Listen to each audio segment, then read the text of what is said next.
আমার ঠাকুমার অনেক দিনের ইচ্ছে ছিল নাত জামাইকে নিজে হাতে ইডলি বানিয়ে খাওয়ানোর।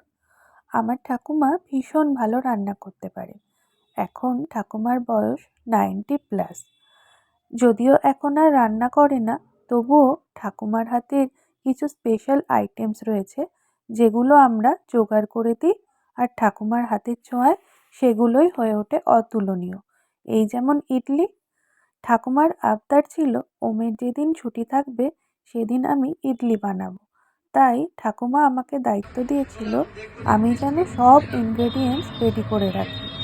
আমিও যথারীতি ঠাকুমার আদেশ পালন করে সব কিছুই রেডি করে রেখেছিলাম। এরপর ঠাকুমার হাতের জাদুকাঠিতে সুজি, দই, নুন আর ইনো, ব্যাস, মাত্র এই কটা ইনগ্রেডিয়েন্টস দিয়েই ঠাকুমার স্পেশাল ইডলি রেডি। খেতে জাস্ট অসাধারণ হয়েছিল। সাথে ছিল ছোলার ডালের চাটনি আর পুদিনা পাতার চাটনি। তোমরাই দেখে নাও ঠাকুমা কি সুন্দর নিপুণ হাতে যত্ন সহকারে ইডলিগুলো তৈরি করছে। ঠাকুমার তো বয়স হয়েছে, তাই হাত হয়তো একটু কাঁপছে, কিন্তু তা বলে মনের জোর কিন্তু একেবারেই কমেনি।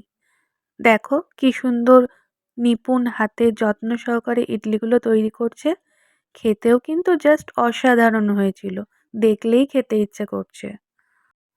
ঠাকুমা নিজে হাতে পুদিনা পাতাগুলো ছাদের গাছ থেকে তুলে এনে আমাকে দিয়ে বলেছিল পুদিনা পাতার চাটনি বানাতে। সব মিলিয়ে একেবারে জমে উঠেছিল। আশা করি ঠাকুমার হাতের এইরকম সুস্বাদু খাবার যেন আমরা বারবার খেতে পারি। এই স্বাদ সত্যি অমূল্য। আমরা সত্যি ভীষণ ভীষণ ভীষণ ব্লেসড, এখনও এইভাবে ঠাকুমার আদর পাই।